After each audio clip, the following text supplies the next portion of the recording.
Hey, everybody, welcome back to the podcast, From the Forest to the Tide, the podcast of the Dirico Union.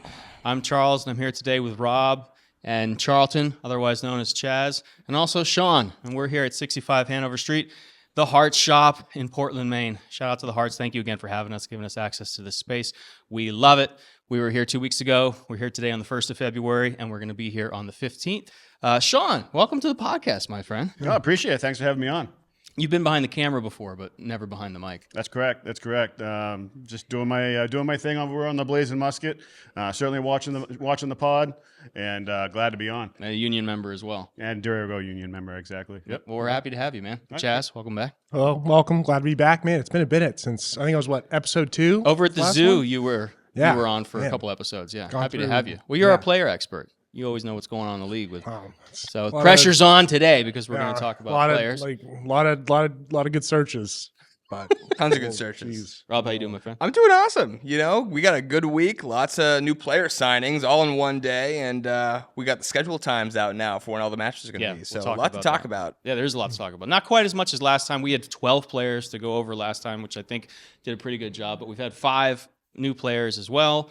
I do want to put a shout out to one mispronunciation from the last episode, which was Patrick. We were calling him Langlois. Sorry, Patrick. I still love you.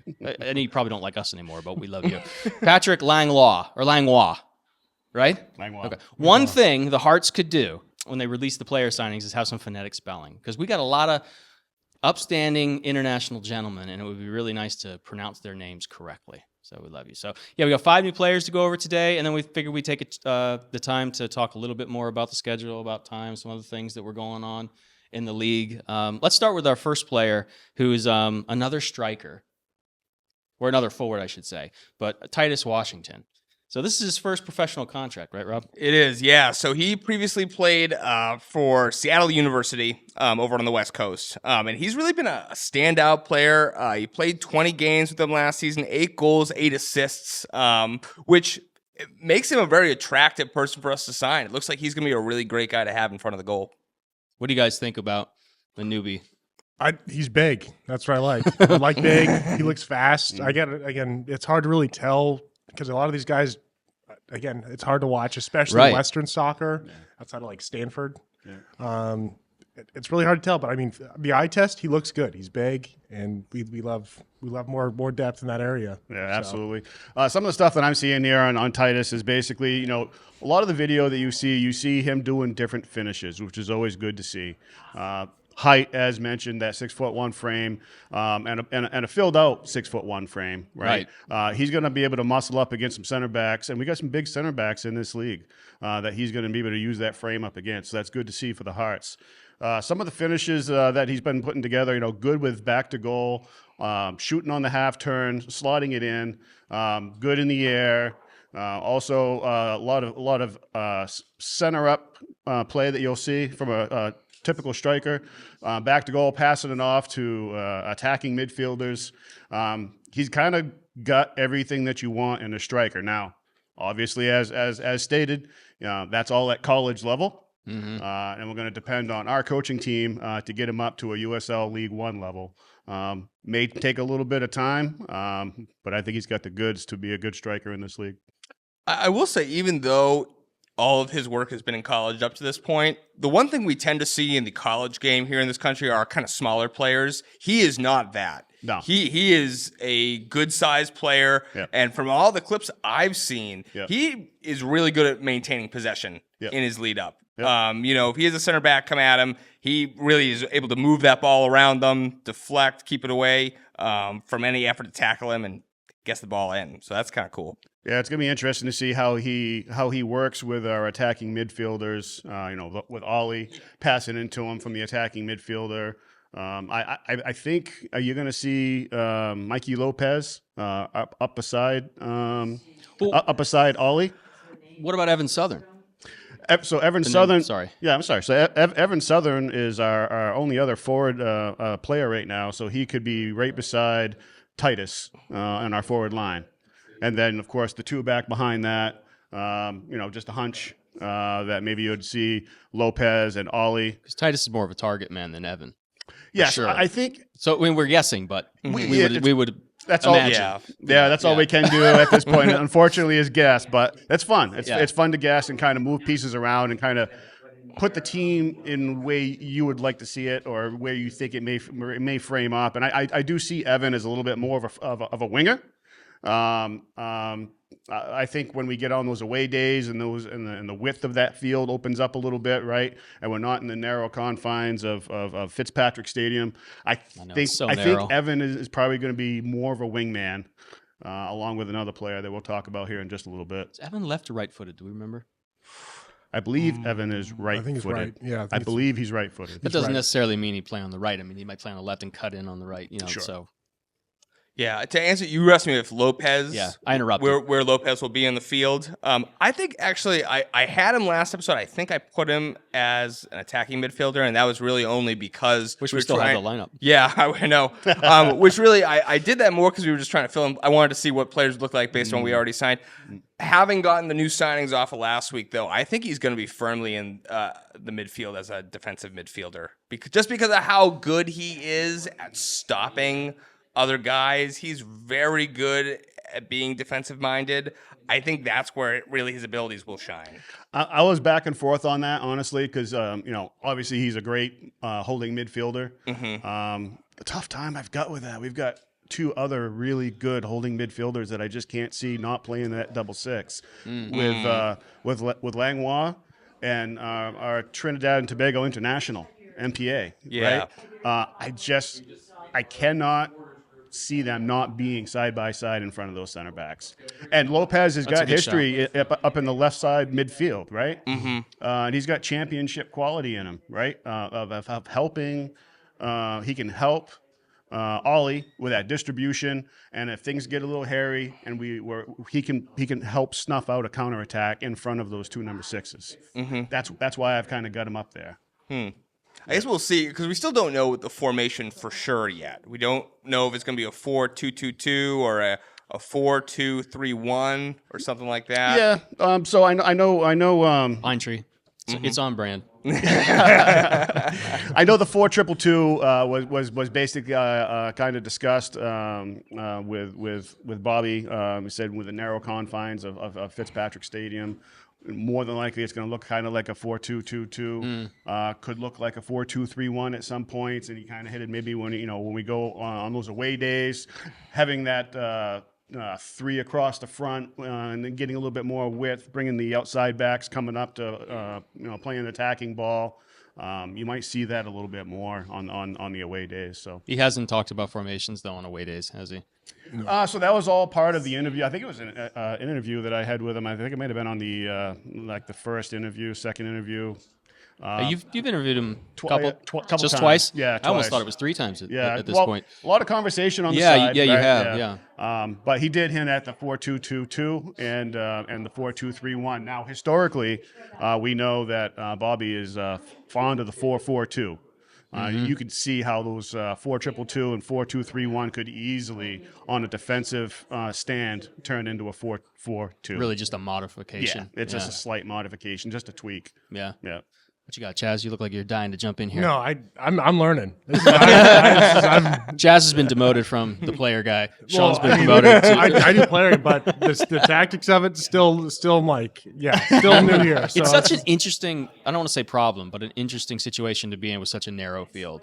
Yeah. I mean, is there any other field in the league? Do we know that's... So I don't know the official statistics for it, but I did go in and I measured on Google Maps where Texoma is going to play. Drove out there. I took the flight out there, got my measuring tape out.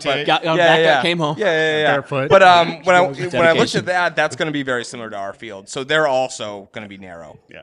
So one other team. And is their field new? Because I think pretty much everyone seems to have I think the majority of the teams now have their soccer-specific newer fields. Greenville, I know doesn't because they play on a gridiron. Greenville. I don't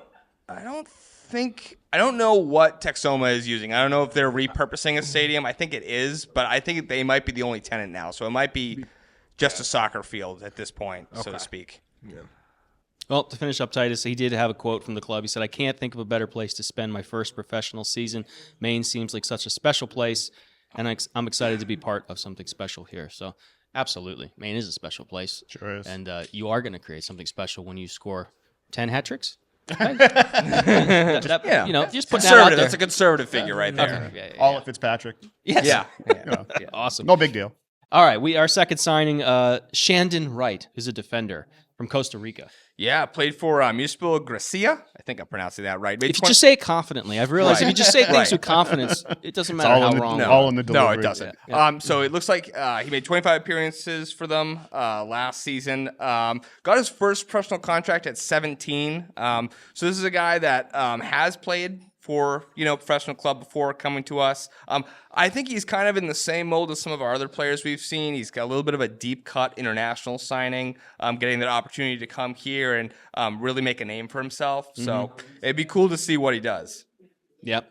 And how many defenders do we have, Sean? I think we are 3 center backs and we got 3 outside backs. So we got 6 across the back line currently. Yep. So we're bottom heavy, really. I mean, we do need some more strikers. Yeah, you would think. We're at 17 now, players, though. We're at 17. I think we're going to hover it around that 22 number, right in that general vicinity. Isn't that what they said at Bunker at the Heart? Or excuse me, the Union event? It was 18, 20 players. I think they said they're going to be right around that 20, right? So we should be getting maybe at least 3 more. Yeah, so if it's 17, maybe 3 more forwards. We don't know. But I think that might, and that's also maybe why we have such a younger team. Because I did check, and we're still about 1 whole year younger than we're the youngest team. Youngest team in the league right now. Yeah, Bobby said we'd be young. We'd be a young maybe team. that'll aid into having fresher legs with only 22 players. Young and hungry. Yep, absolutely.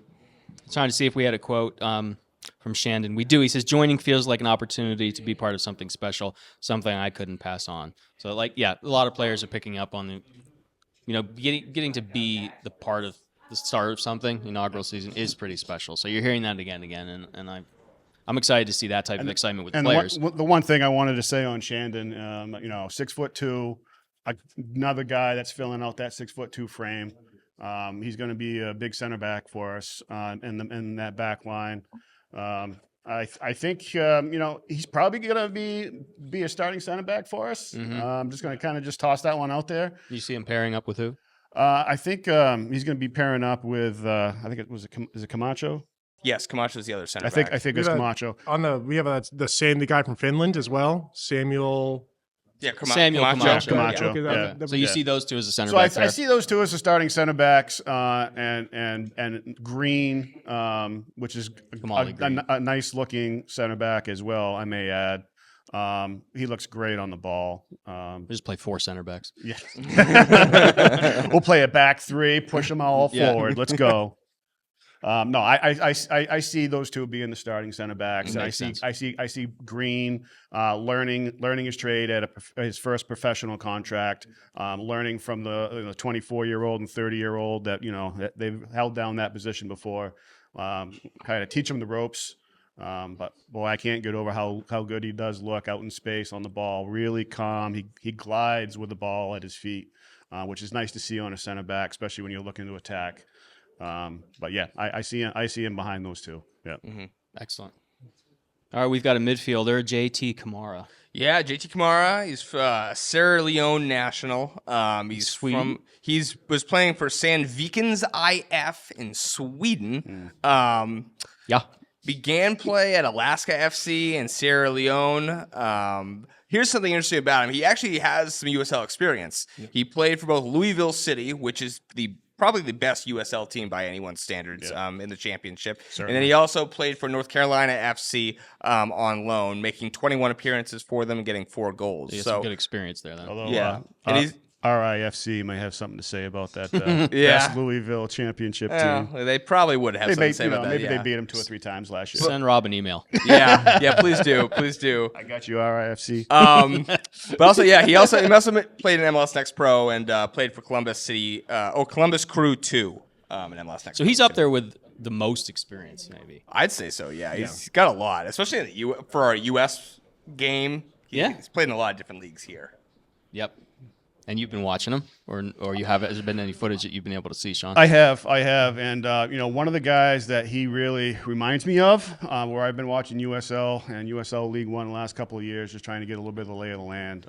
Is that they had a attacking midfielder, same type of frame, same type of playing style. He's now in New Mexico in the championship. Is Mukwale Akale. Is who he kind of reminds me of. May not quite have that lethal finish like Akale does, but he definitely has that shifty stop, quick acceleration, kind of a player that's going to really break some ankles, trying to create space and passing into his strikers. That's the kind of player that you're going to see with him. Did either of you guys mention? Sorry if I missed it. He's left-footed. He is left-footed. Yeah. Yes. So he's one of our left-footed. Yep. Yeah.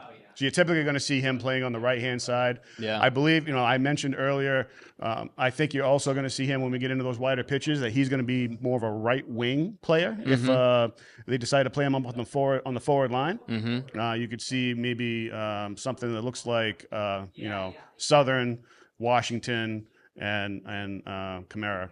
So you see him cutting in as well. Yeah. Yeah. He plays a lot on the right-hand side, either attacking midfield-wise or out on that right wing. That's where you're going to see him play. The forward-thinking player.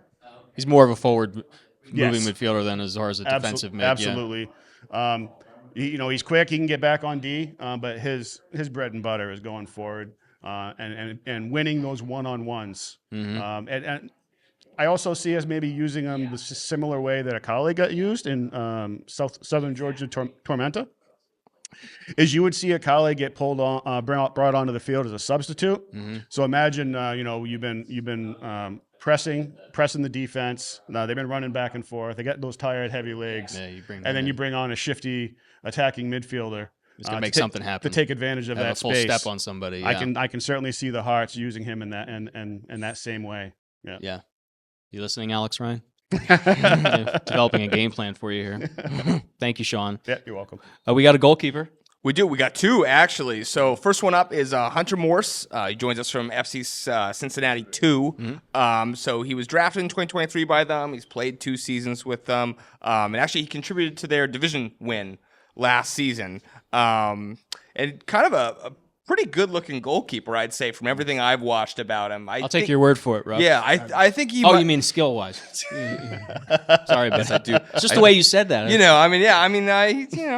know. Maybe some female fans might like it. I don't know. But anyway, he does. He looks really good in goal. I really do think that he might end up being our first-choice goalkeeper. We'll kind of have to see between him and Kash Oladapo, who we just also signed. But I feel I'd probably second that. He'll probably be the starting, just more off the experience. At least we'll see how he does in the first. Yeah. We'll see. So pictures of him came out before he was officially announced. I don't know if it was the same day or earlier, but I remember in the Union Discord, somebody, I don't know where they got posted online, but pictures of the team training, and everybody's like, a goalkeeper. Who's that guy? So it was probably the same day, but we had 2. I think there were 4 goalkeepers. Yeah, there was 4 4 in the image actually. So some of the guys that are training with the club.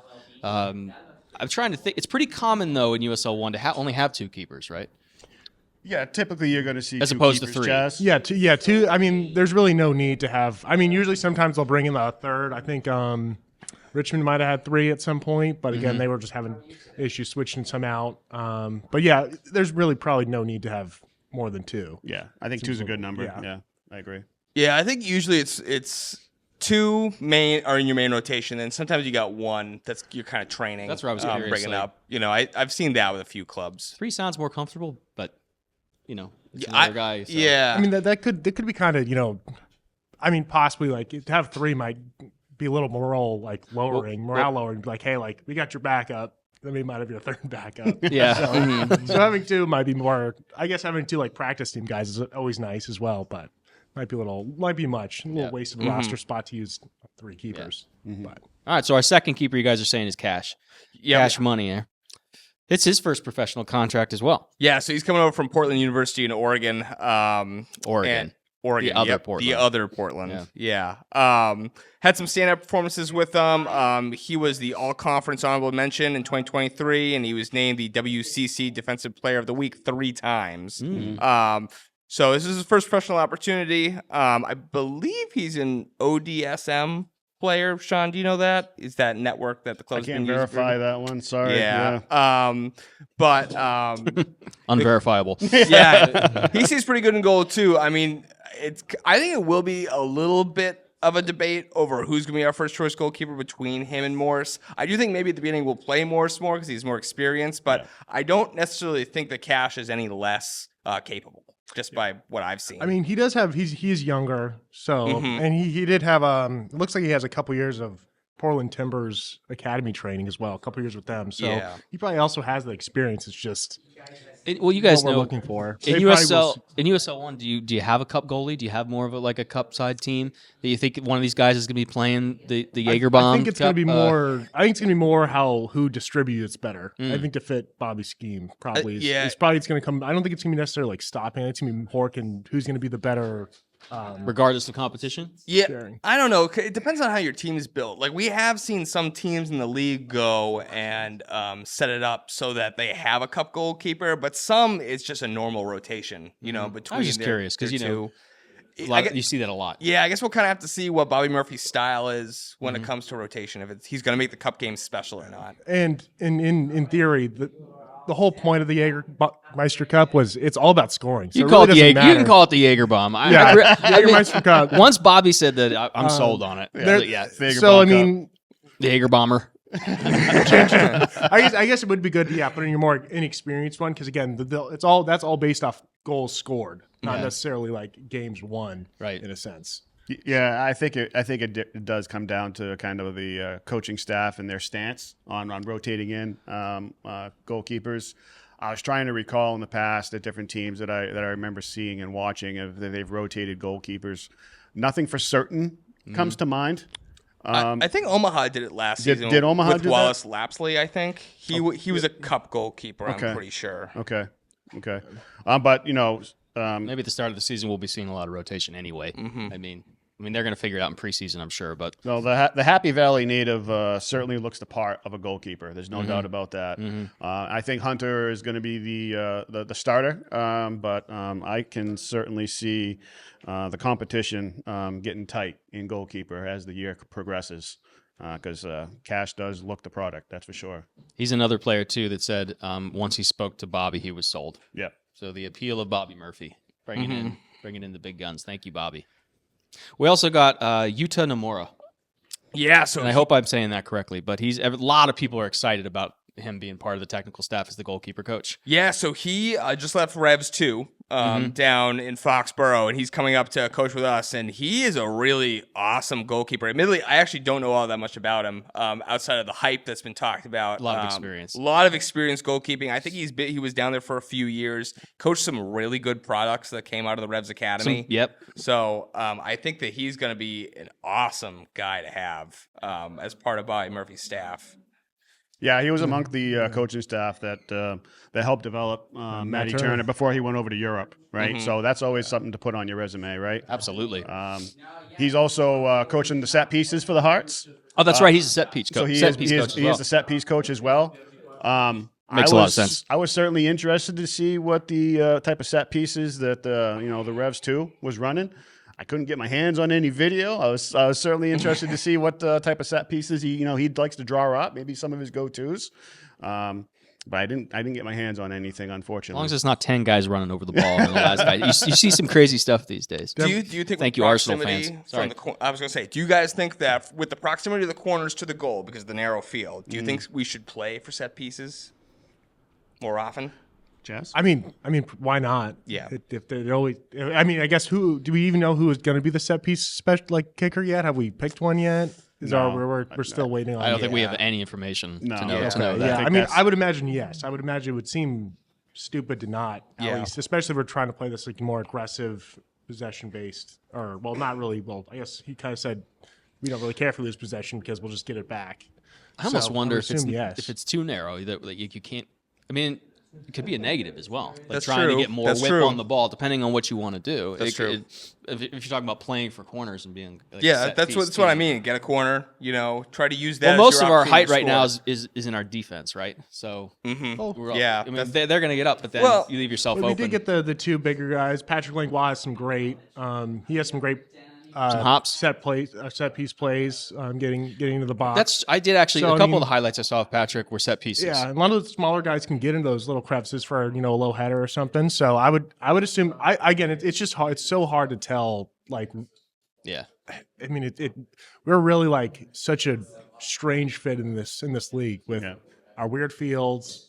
It's such a young team, and again, not too much experience, at least at this level. I mean, of course, we had a couple, but we're really a massive question mark. And as far as set pieces go, and who's going to actually take the kick the set pieces, if you will, get them started. Typically, you're going to see like your wingers or your outside backs, ones that are typically good at getting those balls whipped in over the top. Typically, the ones that are going to see most of the assists during the game with a run of play going forward. And we've got some good outside backs that know how to do the assist deal, right? When it comes with Messer, you see it all the time now. Outside backs in the game. We got three of them that all know how to. Yeah, we got three of them that know how to assist the ball, so they're all could be candidates. This is just pure conjecture. We have no way of knowing. Yeah. I've never supported a set piece team though. In all the teams in my life that I've played on, I've never been associated with a team that's playing for set pieces, that type of thing. So I wouldn't know how I feel about that. I've seen it work. To answer it, I've seen it work once where I really liked it. It was the Open Cup last year. It was Vermont's game again. It's exciting though, I would imagine. The way they won that game was on set pieces. I think they got 3 goals off of set pieces in that game, and it was very impressive to see. And for a team that's going to be playing championship teams and possibly in the Open Cup even MLS teams, set pieces are going to be very, very important because that's the great equalizer when it comes to quality on the field. And if you have a great set piece team, you can turn some big teams over. You can create some waves. So it'd be to who of us. It's a valid strategy. It'd be to who of us if we have a strong set piece. Can I chime in from the back here? Spencer's here visiting us. Thank you for coming, Spencer. No problem. So one of the playoff games that UMaine Farmington won when I was the team manager, our coach, we had set corner kick plays, and he put in a new one right before a playoff game, and it worked. Scored us a goal, and we ended up winning that game too. I'm sure Bobby's got some set plays up his sleeve. So yeah. Thank you, Spencer. Thanks, Spence. No problem. Good to see you, buddy. Yeah, and just one last thing on the set piece deal. One Knoxville is going to be our first team that we play. When we get into the schedule, probably talk about it a little bit more. But they're a very defensive team, and you put them on a narrow pitch, they're going to be very, very tough to penetrate that defense. Yeah. So again, another check in the set piece column. And what we have to have in our arsenal is definitely 2 or 3 or 4 or 5 solid set pieces that we can go to and rotate out. And I think we are going to get to that at some point. But I got to say that with hopefully with how our schedule's set with those first opening company games, hopefully we kind of get it together because that could either be a very high scoring game or a really defensive minded. Because one Knoxville still has Tempest Tequila. He was a top 5 scorer in the league last year. Skelton. They're big center back. Yeah, but they do 6'5", I think. Is he 6'5"? Yeah, 6'5". And then they also have their goalie. I can't remember his goalie, if his exact name, but he was one of the probably the top 3 goalies in the league. However, their defensive unit was sometimes left them on an island every now and then. So again, it could either be a very high scoring game or a very just super defensive minded game. So I think it's gonna be it's gonna be a toss up with that game, but it's gonna be very exciting. Any more to say on Yuta, the goalkeeper coach? That's all I got. Yeah.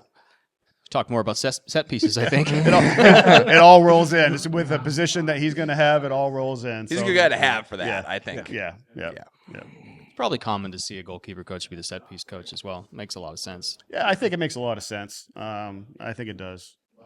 All right, let's talk about schedule. So, Rob, you added some games in here. One thing I wanted to talk about really quickly, though, was the first couple games. Did we have dates last time for the Bermuda games? We do now. We do now. I think we knew when they were. We didn't know what day we were actually playing in the little tournament they have going on over there. What are those dates? So it looks like we're playing Bermuda on the 21st, and that's at 7 p.m. I'm guessing that's local time. Yeah. I guess it's 1 hour ahead. I think it's 1 hour ahead of us. So. Yeah. I think so. And then the 24th, we're playing Rhode Island also at 7 p.m. Local time, and that is a Saturday. So if people do want to travel to Bermuda, that's probably the game going to want to try and go see. Okay. No word on if it's streaming, though. I've looked. That's how I would prefer. Yeah, I to know. watch Yeah, it. I don't know if they're going to do it because this is kind of a training game for all the clubs involved. They might not want to give away their tactics while they're still developing them. So I don't know if we're going to be lucky. Can we get Sean down there in a tree with a camera? I'll be that guy. You'd be that guy? I'll be that guy. I think. Yeah, I do have a lead on getting score updates as the game's going on. I'm going to work on that this week. I know the Rhode Island podcast folks, they were able to get live scores last year from some contact they had in Bermuda. So I'm going to reach out to them and see if we can get the same It'd be deal fun to going do a on. live stream if we could find out. Spread the tentacles. Yeah, we're all spread them out there. Yeah. That would be You very got 200 cool. supporters just huddled around a little radio, little satellite radio. Hey, what's happening? Waiting for the scores to come in. Yeah. That would be awesome. That would be awesome. All right, do you want to start with some of the schedule, or should we talk about the Lamar Hunt U.S. Open Cup? That was a recent announcement. Why don't we talk about the Open Cup? Because that just happened. Yeah, that just happened a couple days ago. Yeah, so we've talked a little bit about the Open Cup before, but it's the... I did not, I'll be honest with you, everything you said, I didn't catch any of it. So So this is the 110th edition this year of the Open Cup. It is the oldest national soccer competition in the United States. It's the third oldest in the world. So the way it works, it includes almost all the professional teams in the United States. There's some MLS teams that aren't going to play this year, but all the professional teams. And then it also includes a select number of amateur and semi-pro teams that qualify through different routes. So and that's unique. This is the only it's competition, the only competition where amateurs can play professional. Yep, and teams. it's the only competition really. The Jaeger Cup, I guess, it changed this year, but it's really the only competition where different leagues can play each other too. So you'll get a USL side playing an MLS side, or an amateur side playing a USL side. So it has a really unique format. It is single elimination. So as you go through it, every game is sudden death. So it's got exciting. It's got really high stakes, and weird things can happen in this tournament because of that. Oh, so sure, yeah. you'll see some interesting teams. One of my favorites to follow, just as an example, is this team called El Farolito. They play out in California. It's a bunch of guys that work at a burrito shop called El Farolito. El Farolito is the burrito shop. Last year, they went as far as playing Timbers 2 at Timbers Stadium. So think about that, going from I'm cooking burritos during the day, getting on a flight to Portland at night, and playing in Timbers Stadium. Their team bus is also a food truck during the game. I'd say that the team dinners for that team must be awesome. excellent. What does the sign look like on the front of his business? Like closed, playing in the Open Cup? That's incredible. Sorry. Yeah, but I'm totally behind this. you get cool stuff like that. So what happened this past week is U.S. Soccer released the list of teams they'll be playing. So we don't know yet who we're drawn against. The first matches will be taking place in March. Let me check that out. Yeah, March 18th through 20th will be the first round of matches. Yep. So it'll be 32 games featuring 32 amateur teams versus 32 professional teams. Professional teams are going to be the teams from the USL 1, MLS Next Pro, and the bottom half of the championship. What about MLS?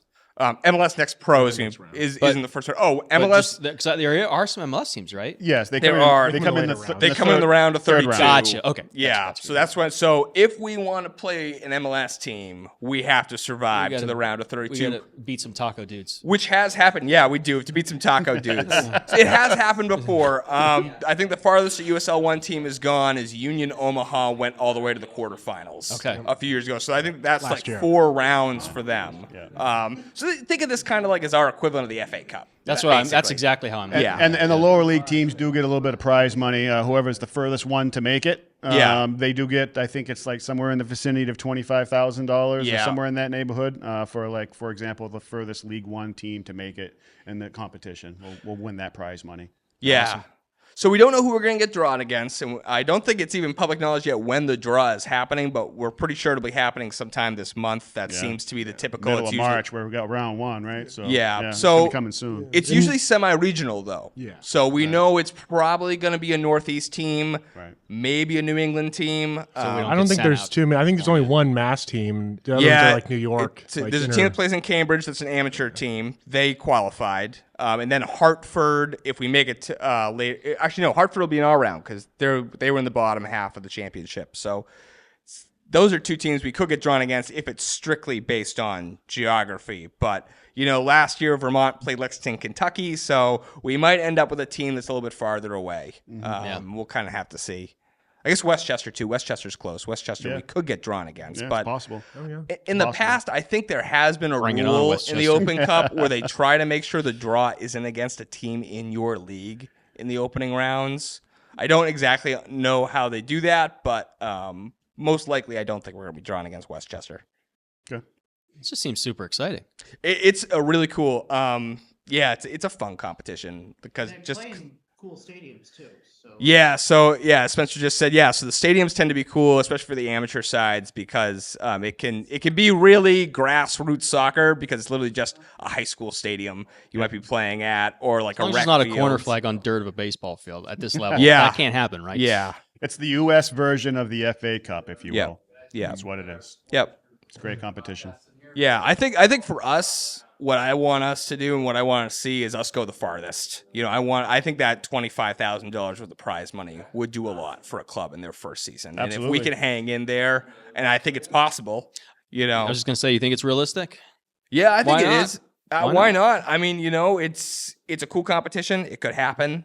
We'll have to see. It is early for us in terms of the team's development, so we'll have to kind of see how that first match goes. And who we're drawn against. If we're drawn against a team that has a lot of experience, we're really going to need to make sure that we do really well in that game. Mm-hmm. So I see no reason why we can't get all the way to the third round at least. yeah, I agree. Yeah. Anything after the third round, well, it's going to depend on the draw and who we're Yeah. going against. But I think expectation of third round, I don't think we're reaching too far for that. Yeah. How does this contribute to the game congestion? You got the Jaeger bomb. You got the Open Cup. You got seasons. Yeah. I mean, I do think it contributes a little bit. It is the beginning of the season, so the guys I think are still going to be getting warmed up, especially because we know we still have some players that aren't here in the city yet. So I think it is going to be a little difficult balancing that because most of these games are going to be midweek games. Actually, all of them are going to be midweek games. Yeah. So we are going to have to balance that. But as far as our schedule goes, the way the USL 1 and the Jaeger Cup work, we don't really have a ton of midweek games. Yeah. So this is kind of going only to be 2 Wednesday games, right? Yeah, I think it's only it is. It's only 2 Wednesday games. So this is really the only competition that it makes it a little bit congested. Mm-hmm. So we'll just have to kind of see how our guys do with it, I guess. But I mean, even still, I think even if you made it far in all those competitions, I mean, it still comes out to 50 or so matches. Yeah. Like low 50s. So I mean, that's not. I mean, that is don't get me wrong, that is a lot of games in 8 months. Yeah. But if these guys were playing in a European lower league, I bet they'd be playing more matches. Oh yeah. I mean, that's you're doing 40 just in your home league. Yeah. So. I mean, is there new additions that were announced that are new this year to the US Open Cup? As far as who's competing, what the schedule looks like, or is it the same thing that happened last so it year? does change. So last year, for example, MLS pulled out of the tournament. And then That's kind of what I was thinking. And then they sent a token 8 teams to play at the very end of the competition, which pissed off a lot of U.S. soccer fans. This is good for U.S. soccer. Yeah, so this year, the way MLS did it is they said, okay, if your team isn't going to play in Leagues Cup, and if you're not playing in CONCACAF, you're going to play in the Open Cup. And then there's a few teams that'll be playing in both competitions, but it's not very many. But that is more MLS teams, which is really good for us. Yeah. It's good for us lower league professional teams because now that's really what you're playing for. You're playing to make it far enough that your players are able to play against some of the best players in the world. And MLS is a world league. So, there are possibilities of our guys really getting to kind of get to the peak of professionalism that I think is just really cool for them. And for us as fans. That's what you live for as fans. I would love being able to giant go killing. down to Foxborough as a group and playing the Revs down there. Mm-hmm. That'd be awesome. Yeah. Yeah, or they come play us here. Could happen. Yeah. I have kids, so what's the movie where you guys are like, it could happen? Oh, Angels in the Outfield. Good kid movie. It could happen. Yeah. No, I love it. So, I mean, that's a good goal to have. Yeah. But where was I reading somewhere about players and thinking about like what they get paid and did they sign up for this many games? And thought it was in regards to USL 1 and congestion within the season. But yeah, I think the conversation was more happening in the championship because they added the Jaeger Cup. that must be what it was. But they did reduce the number of league games to they accommodate for it. So I didn't fully understand the argument. There was I didn't either. There was a little bit of an argument on championship clubs. I think for championship clubs, the complaint I've heard is that now there are some teams they won't see during the season, and they want to be able to see those other championship teams. That makes I know sense. Rhode Island isn't going to play Orange County, I think, and they really want to play They want a Orange chance County. for revenge. Yeah, they want a chance for revenge, so they're a little upset that they don't get that because of the change to the schedule. But in terms of congestion, I don't really understand that argument. Maybe it was just about that. I mean, they can always change, I guess, where they do like the NFL, where you play like one team every other couple of years, where you rotate someone out of like conference or I something. think that's what they're doing right now because they play some Western teams, but not all Western teams. Right. So I mean, you'll get to them eventually. Just Yeah. I think for us, I did a quick count on the schedule of what we've got in front of us, and I just counted 4 Jägermeister Cup matches, which of course is going to be just the group stage, nothing guaranteed beyond that. Right. I was very conservative, and only went with 1 Open Cup match. And I think terrible. I know, right? And then I think we got 30 regular season games, not counting any possible playoff games. Again, conservative, Chaz. But I think He looks disgusted with you. yeah. So as far as guaranteed what's in front of us this year without winning any other additional games, my count was 35. That's low. what I had. Yeah. Right. I bought season tickets for a reason. I'm not going to ruin this for me. Just because I didn't count the playoff games doesn't mean I believe we're going to get. So mark it now. At the end of the season, if it doesn't go our way, talk to Sean. We're going to the playoffs. Jinxed us already. We're going to the playoffs. We're going to the playoffs. June Court's going to hear about this. So, all right, we can move to the schedule. We went over the opener a little bit. Is down in Naples, and about 40 or so Dirigo Union members are signed up to go at this point. That number's increasing. I think there's a link to a hotel in the Union. I don't think they have flights yet as far as a group flight that everybody's on. Don't believe so, but there is a hotel link in the Discord if you go to away days in that channel. There's information about the If hotel you're interested block. in go and check that out. Yep. And Mitchell's our man who's going. Are you going? I unfortunately Charlton? have to bow out. Oh, Charlton. But I do And know, I do think we are, at least in the match day community, they're talking about getting together like the watch party for. Yeah, no, you guys got it. It's got to be probably at the zoo, I would imagine. I mean, or Zoo, well, it might be I inside. think it sounds like it might be a true, bunker it is because cold. of space. I think that's still Time of developing year. where it's going to be, but I think we're definitely having a watch party. That'll be a ton of fun. It'll be nice That and will- cozy yeah. in bunker. Yeah, That'll yeah, be just yeah, as. I mean, that's gonna be. There's got to be at least. That's got to be a good show out. No way that's gonna be. Yeah. Yeah, we haven't finalized opener. exactly where that watch party is going to be, but we certainly know we're going to have one. Oh yeah. Yeah. You'll be taking me home in a wheelbarrow that night. Be a lot of fun. And then we've got a couple games between the home opener on the 4th. Do you have any notes on those games? Yeah, so we do. I did a kind of a deep dive last night looking at the schedule. Yeah. Kind of thinking about it. So obviously our home opener is against One Knox on 5-4. That's kind of going to be a big match, obviously, just because it's the first game we're playing at home.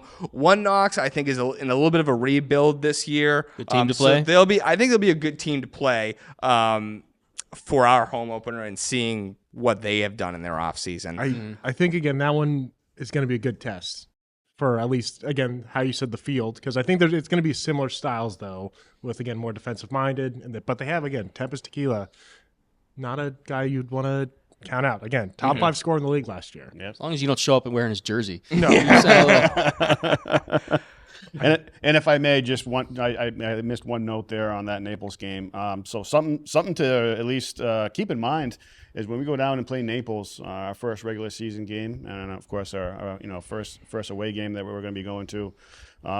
Naples is already going to have 3 league games under their belt, so it's noteworthy. That's very noteworthy. That they're going to have 3 games under their belt, some 270 minutes logged, and they're going to have that up on us a little bit. So I'm not a big fan of that. I don't really like how the league does that. I know they do it because it's a climate and weather thing and making sure that teams that are in hot weather aren't playing in their hottest months. But it really does screw with teams like us that now have to go in playing a team that's been already at it for 3 weeks. Yeah. I'm just not a fan of it. But also, another notable goalie of the year last year, Edward Delgado is their goalie. You gonna wear his jersey too? No, Naples. Naples. Naples. Split right down the middle. Yeah. I won't do that. I've already had gone through 2 outfits today for one reason. So, but yes, notable. Ever Delgado is the AFC Naples goalie. So Yeah. goalie of the year last year. Some other key matches we have over the course of the season that I want to bring to everyone's attention is 4/26. We play Hartford. Mm-hmm. That's a close game in terms of travel distance. Right. I think we're going to really well travel that game. We're going to have really good travel support. So that's going to be a very fun game, I think, to go to. Unfortunately, I'm in Ireland, so I'm really bummed. I'm not going to be able to go to that game. Next up, 5/10. We're playing Omaha. We play those guys 3 times this year. Yeah. Only the defending league champs. Right. You want to talk about a test. You play the champs 3 times in 1 year. You're going to find out where you rate. Wait till I get to the hardest stretch of the season. That's coming up. All right.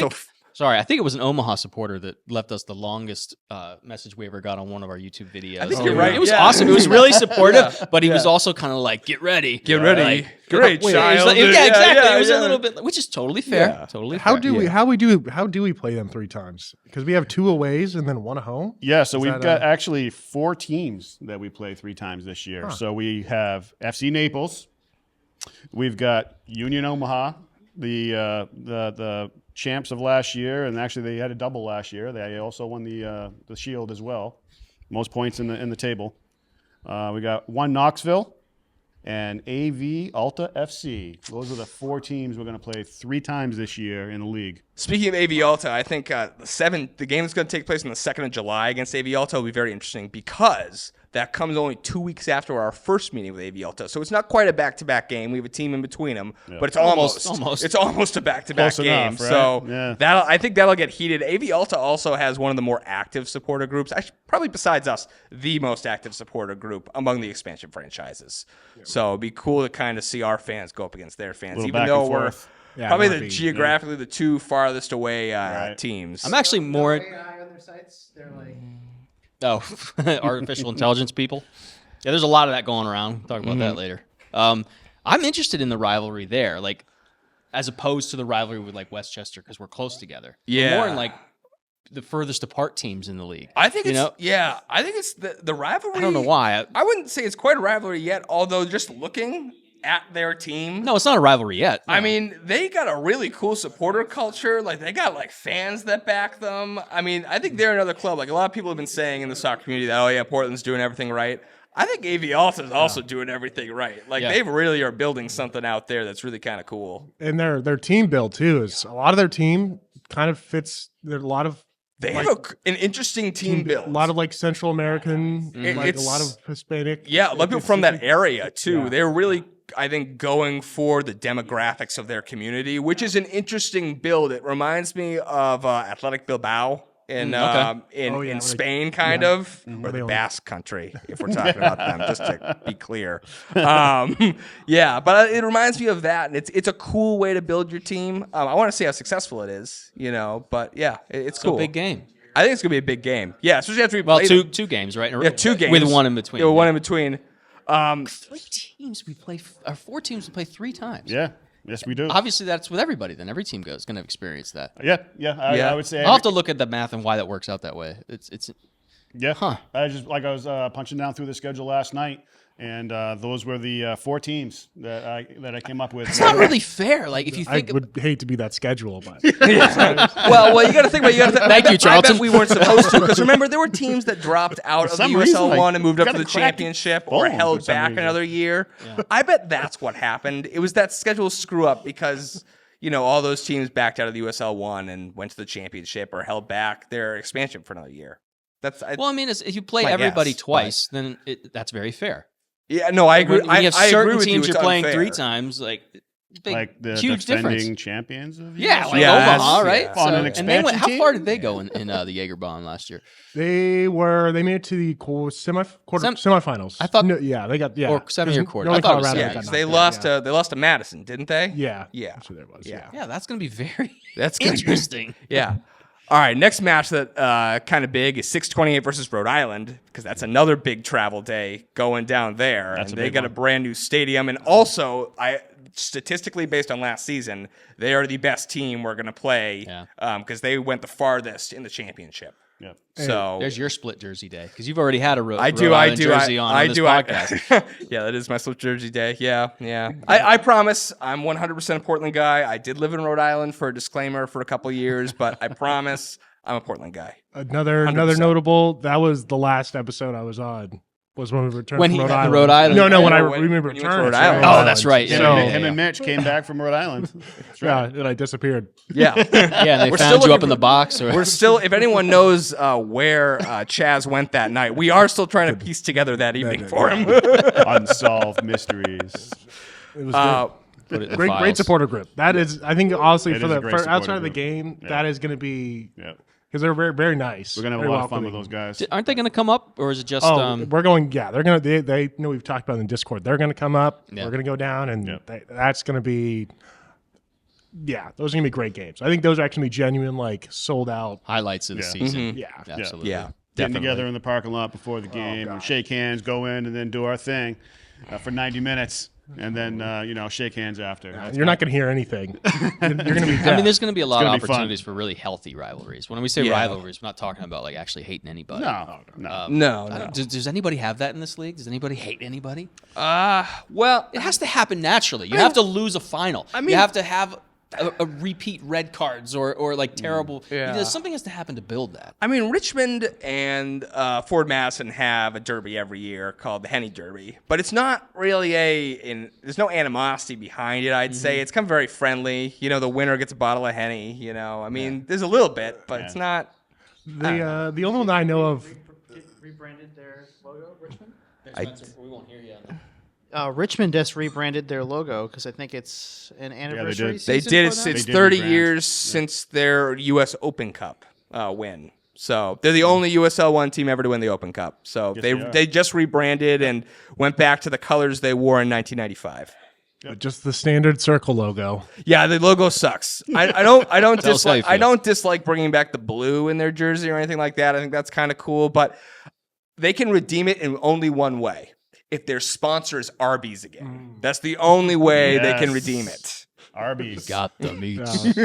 Like that. I guess the only notable true rivalry was again 2 teams that actually got knocked out last year: Central Valley Fuego versus Northern Colorado. Always ended in red cards. Both coaches got red carded. The old fire and ice. Yeah, now those That's perfect. Both those games, but now both those teams don't exist no more. So, well, One does. Well, one does. we just don't know where they are. We have a Like warrant you- out is for that where them. you went? Yeah.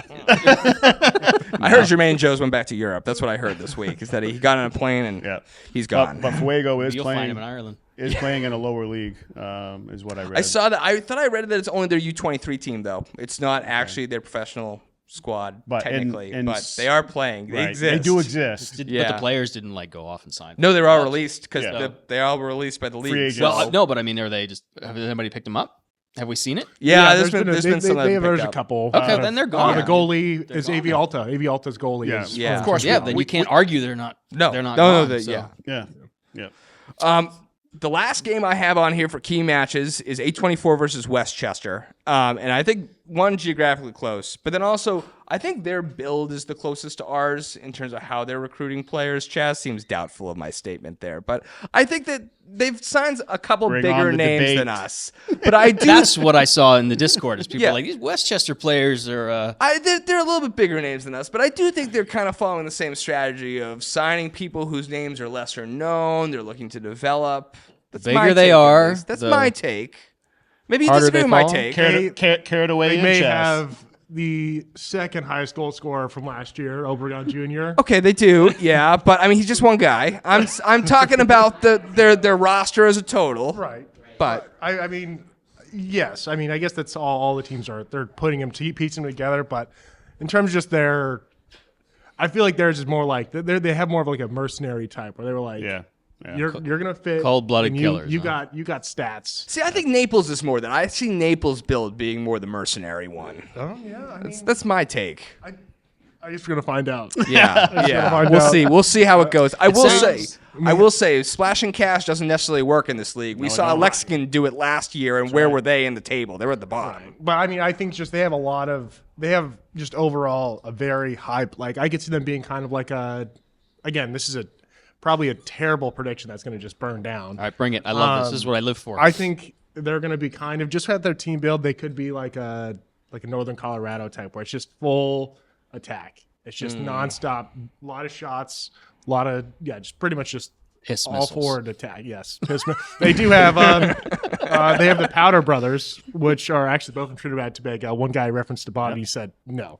And I was like, all right, never mind. Is he on the national team? Is he Yeah, hooking one up of with them our, is. with our boy? One of them is, yes. And they have some legs. They have absolute cannons for legs. Yep. They have both of them. So of course, brotherly dynamic could be cool. But yeah, I think they're going to be the second coming of like a just 3-headed beast. Just a lot of shots. So that's Interesting prediction. Interesting. my terrible hot take. All right. I'll take it. So here's what I think. I hope you're are wrong. So looking at the schedule, here's what I think are the 3 hardest stretches in the season. We start off in May. May the whole month, we play Omaha, Madison, and Detroit. I don't know anything about Detroit. So Detroit's a fairly good championship team. Yeah, so just for us, it's going to be side. they're going to be challenging. I think that is going to be the first stress test for I'd us. say so. I think that is the first stress test month. Second one coming up is what I'm calling the June trifecta. It goes between 6/28 and 7/7. We play Rhode Island, Alta, and South Georgia. Yep. So that's in, I don't know, that's not even... That's 9 days. That's 9 days. I was going to We bring play that 3 up. teams. Big games. Yeah, so basically it's a shout out for any traveling fans either across the pond or even in our big country of ours, right? If you're looking to come into Portland and looking to enjoy the area, looking to enjoy some of what Maine has got to offer, and you also want to look and try to get into some soccer and watch some soccer matches. If you're interested in traveling down to Rhode Island, which is about 2.5-3 hours from Portland, FYI, you can get in 3 games in 9 days, and that's a nice vacation for you right there. Oh, yeah. A lot of good food stops along the way. Sure is. Absolutely. Yep. That's pretty bad, though. We've talked a few times, though, about when do we think the team is going to be firing on all cylinders. Yeah. I think that is going to be the time when we really need to be firing on all cylinders. Is going to be that stretch of games, those 9 days. The last one, we have another really quick succession stretch where it's starting on 9/28. We play 3 clubs in 8 days: Texoma, Omaha, and Madison.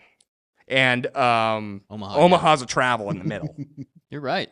Omaha 3 times. Nasty. Yeah, so that'll also be a really interesting time to see for the club. So I think those 3 periods are when we're really going to be stress testing us and seeing how well we actually do against the pressure of the league.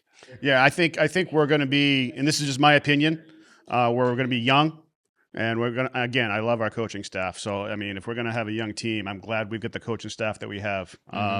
But I think we're going to have some bumps and some dips early on, which you would expect with any young team. But you're spot on with we need to start playing ball by June. Yep. And then wherever we end up sitting in the table come mid-June, that's the start of our march to the top of the playoffs. And get our seed, and we're going to the playoffs, Chaz. Go to the playoffs. Change your calendar. Yeah.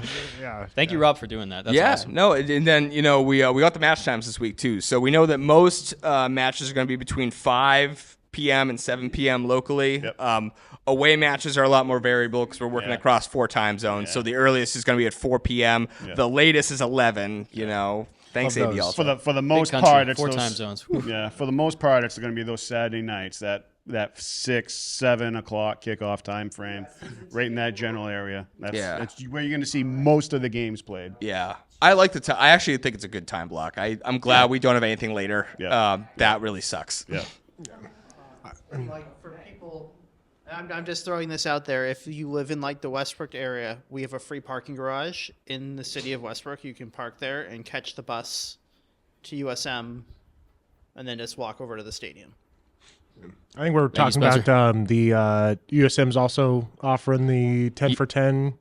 How about that? Yeah, so USM, I don't know all the many details about it. Someone posted about it in the Discord. Apparently, Like a there's a sale. parking deal at USM, it ends up working out to $5 parking per game. It's like $100 total. Yeah, exactly. So you got to go on USM's parking website to find it. There's some details in the Discord. But yeah, it sounds like a really good deal if you want to find parking. Should the union sign up and buy those spots and be like, if you're a member of the union? Yeah. Well, I know Molly's also talking about the bunker, which that could turn into something. I know we need to probably run that by Molly before we put anything in stone, but I wouldn't be shocked. I think if Molly she- said it the other day in the Discord. I know, that- but let's we Yeah. should probably Yeah. before we have 100 people parking a lot. Maybe Well, talk heard to it a on few the people. podcast. We should I'm with talk Spencer. about the podcast. I'm with Spencer. I'm taking the bus from We West should Row. probably talk. I'm showing up 3 hours ahead of time. Parking wherever I want. Yeah. You know what? I probably will be, depending on what we got going on. Yeah, for real. You know, these game days are going to be crazy. Should we get a one on the top of the USM on the parking garage? Yeah, That'd be a great why little not? view. Yeah. over There you go. Overlook. Why not? There you go. There you go. Yeah, broadcast it ourselves. It'd be I'm perfect. sure USM won't mind. That was a perfect recap. Sean, I was going to ask you because I gave you a little shout out and I enjoyed the Revs podcast you were on a couple weeks ago now. No, thank you. But you were talking to 4 other guys or 3 other guys, Yep. in New England soccer. So I was just curious if anything happened. Like, what were their vibes? Because we're all Hearts and Union members. So what is it? You get any sense of what some New England guys are looking over here? What do they feel? Yeah, they're actually really excited about what we're doing up here. We hear that a lot. It's a good problem to have. Everywhere that I look and everyone that I talk to, whether it be on Discord or whether it be on a podcast, we're always getting the same message of you guys are doing it right. The slow build. We weren't trying to, jump ahead of it, and try to cram everything into 8 or 9 months, all of Westchester, right? Making sure that we're getting the word out to the community. We're doing those community events. We're building the recognition. The club is taking the community's ideas and thoughts in mind and everything that they do. And you're seeing it grow more and more as we get closer to the season kicking off here in just a few short months of some 300 plus paid Dirigo Union members, which I am a very proud member of. Thank you, everybody. All of us here are that we've got something good going here. We've got a good coaching team. We've got a good ownership group, and good people on top of good people equals good things. And we're heading in the right direction. It's good to hear that from the surrounding area Yeah. as well. That's what it feels like. And I guess you'd say, now that we've got most of the team put together, the team goes along with that philosophy. No, right? absolutely. So exciting times. Mm-hmm. So the Union also recently, it was just last week, went down to the June Cork pub to watch some Premier League games. We talked a little bit about last time we were here on the last episode. I didn't get to go last minute, so tell me about it. How did it go? It looked awesome. That was cool the time. Union's first member field trip, we'll call it. Yeah, our first away day. So we took the train down. That was super easy, but we got there. June Cork was incredibly gracious. Let us have an entire wall to ourselves. Brought out some great food. The Guinness pours were amazing. Good Guinness Excellent. pours. Great Guinness. But yeah, the vibe in there, we don't really have a bar in Portland that quite matches that vibe. It has that English pub kind of feel to it. And it's an hour from Portland? Yeah, by train, yeah. Yeah. And it's a short 2.5 miles from the Maine border. It might as well be Maine. I think we've adopted Can we Dover. redraw the- We've taken Oh, Dover. no. Yeah. Dover. Yeah. Let's get Janet Mills. Maine on. was New Hampshire was Maine at some point, right? Or was it the other way around? So you guys had an awesome time. It looked amazing. We did. I did get them to start putting baby Guinnesses back on the menu. If you don't know, if you've seen those, we ordered way too many of those. I really those are wanted to back have on a the Scotch menu. egg. I love Scotch eggs. That's my go-to when I go nice in. Guinness And and a couple Scotch eggs. I'm lucky enough to be down there in the area, and that's my local pub. I drive by it, going back and forth Lucky to you. work for 5 days a week. I'm driving back and forth by that thing, and that's kind of like the local spot for those southwestern towns, those Kitteries, those Elliots, those Berwicks, those Lebanons. And of course the New Hampshire contingent as well, right? But that's where we go to watch some soccer, and how lucky are we down there to have a place like the June Cork pub? Great owner with John, very gracious, loved having us there. Can't wait for us to come back, and manager equipped with a Maine jersey as well. Mm-hmm. And he had to get back there and get in the kitchen and pull double duty and get us taken care of. And he did what a manager is supposed to do, and get back there and get dirty if need be. I'd love to do an episode from down there eventually. I would love You to. think that June Cork would be in contention for the first away day at the first Naples game? I don't know for the Or- Naples game, just because so many of you guys are going down. Well, that's to Naples. true. That's true. But I think we're going to do an away day there this season. Oh, I mean, it's a yeah. great It would place be- to do Absolutely. it. Makes it doesn't make. The train ride, like that whole experience. How long of a walk is it from the train, Chaz? Oh my gosh, I could Well, spit on the thing. I saw the train. I was in the June Cork pub. I saw the train pull into the station. I ran, and I was not the last one on the train to go home. I will say it was an interesting train ride home. Oh, stop! It was fine. It was fine. What'd you do, I think Charlton? I think we call that adventure, Chaz. That was it. Was I might have had an "I love you, bro" moment with Mitchell. Nothing wrong with that. Who hasn't? Mitch is very He's a lovable. Well, loving it was his birthday that day. Well, Had some picklebacks. Happy birthday, Mitch. yeah, We had some, forgot about. we had Oh some gosh, picklebacks at the June Cork pub. No, yeah, love it. but I it would love be it would be very shocking if we didn't go back there for at least one away day. Because just the whole experience of getting on the train and Yeah. and doing that. I wonder if we'll just be having the games on every time they're televised. So Yeah, I think I don't want to speak for John, but I know we've had the conversation before, and he's certainly very, very interested in showing Hearts games down there. So I don't think I'm going out too far to say they're gonna be up on the screen. Yeah. all right. Well, speaking of the Union, we were thinking about doing it this week, but next episode, it looks like on the schedule is going to be a supporters group 101. So questions, we've been getting questions in at the Discord. I think we could preview a couple of these, not answer them, but why are you guys waving flags and blocking views? Are you even watching the game? What are all these songs and chants? Are kids welcome the supporters group? Are you wannabe hooligans? Yes. So I think that, yes, yeah. Just joking. No, Not violent No, ones. not. Not if hooligan means violent, then no. But a bit crazy and Yeah, it's fun. It's all fun. live and die for the team, then yes. So we're looking forward to answering those. And if you're a Union member and you want to have some questions put in front of us, go ahead to the podcast channel and send those over when you can. Otherwise, if you guys have anything to cover, I was gonna say that we're pretty much through this episode. Yeah, I think so. I'm good. good. Yeah, Yeah. absolutely. Yeah. Up the hearts. That's what we usually do. So All right, let's do it. Okay, one, All two, right. three. Up the Hearts!